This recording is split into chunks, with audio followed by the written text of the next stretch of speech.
Car manufacturers absolutely love a technology showcase, and the Lincoln Nautilus is a hell of one.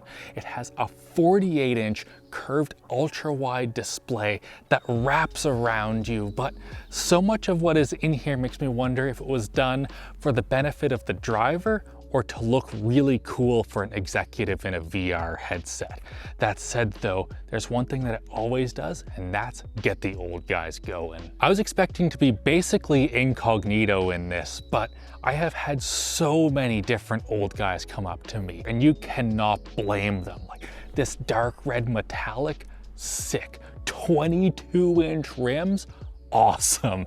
And the lighting on the front and with these door handles, man, it oozes luxury and you're only getting started. In here, Lincoln has what they call their light dark truffle, and it looks so freaking good. We have these RGB accents on the doors that flow into our 4-foot wide, ultra wide curved display. Now, they did cheat a little bit. It is a display here and a display there, and there's a tiny bit of a seam in the center, but the effect is not lost. It is amazing to look at.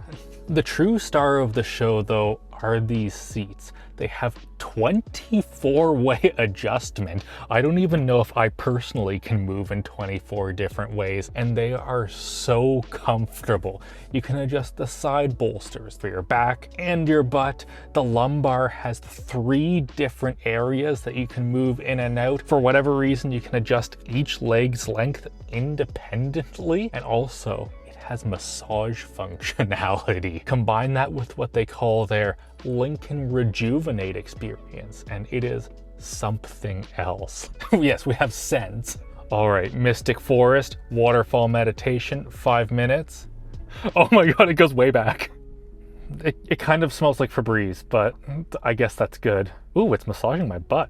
If you do happen to run out of scent pods, you can refill them right here. The scents are pretty silly, but I haven't had an allergy attack, at least, like many perfumes cause, and these seats, of course, are heated and cooled. The real star of the show here, though, is the 28-speaker Revel audio system. In here we have speakers in the door, speakers on the dash, speakers above your head, a sub in the trunk that goes down into the 20 hertz region.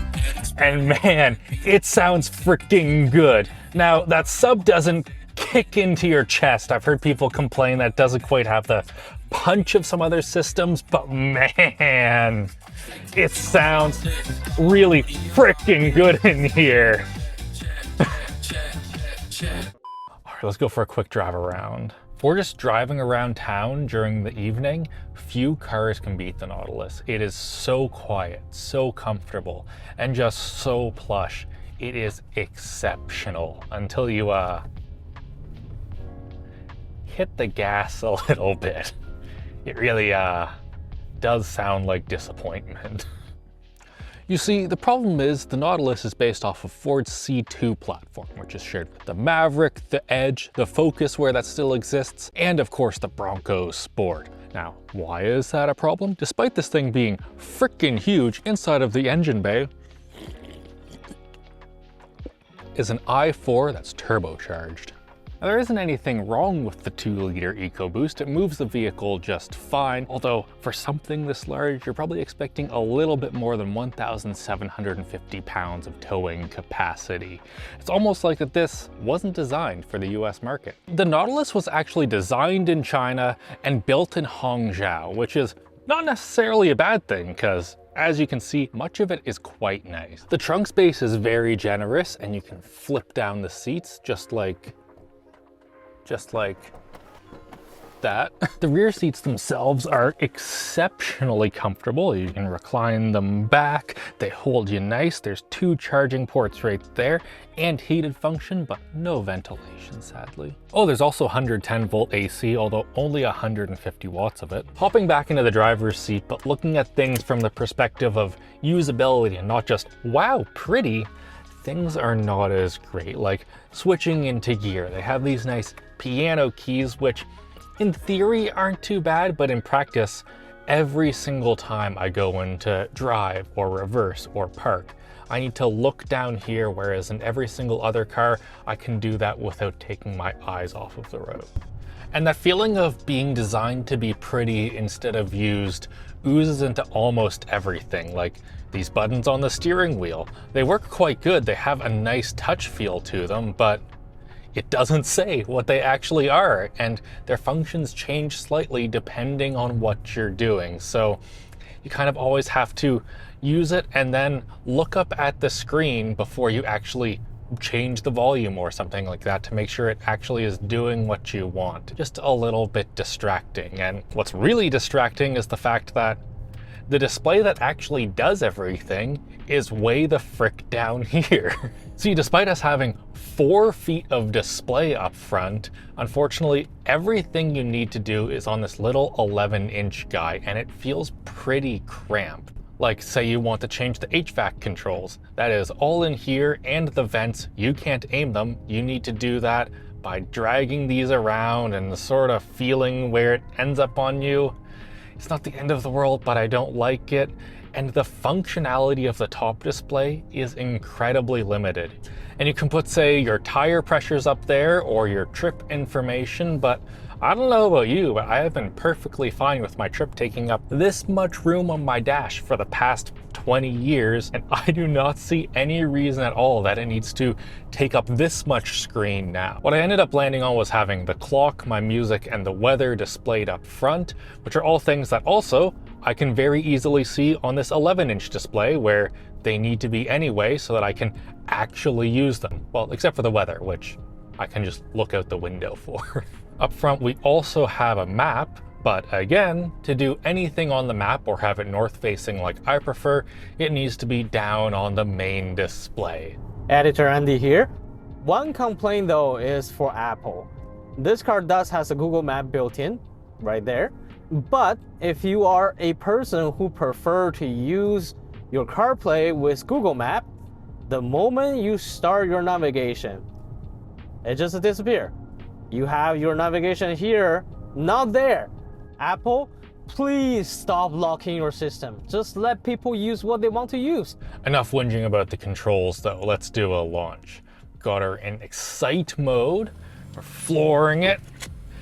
And in here we have an i4 that's turbocharged that makes 250 horsepower, 280 foot-pounds of torque, and gets you from 0 to 60 in 7.3 seconds. Now, we're going into some corners right here, and that's a lot of body roll. That's so much body roll, holy frig. So when you have it in the normal driving mode, the transmission is perfectly fine, everything feels good, but the suspension is hilariously underdamped. Like, you hit a bump and then you feel that bump 2 or 3 more times afterwards as it kind of just bounces around. You go over a speed bump, forget about it. It is comical. Once you have it in Excite mode, the suspension is really quite good. It's much more composed, but the transmission does not know what it's at. It is constantly revving high, holding gears, being just really rough with the inputs, which does not match the character of this car in the slightest.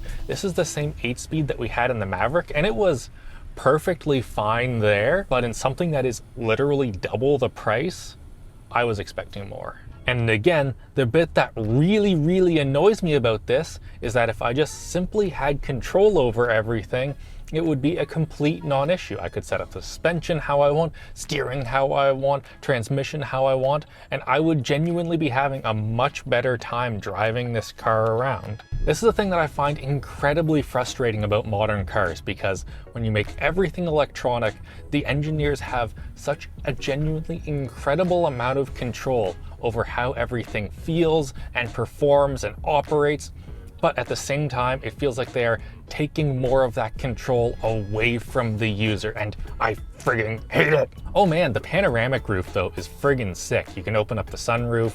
There's so much light that comes in here, that's great.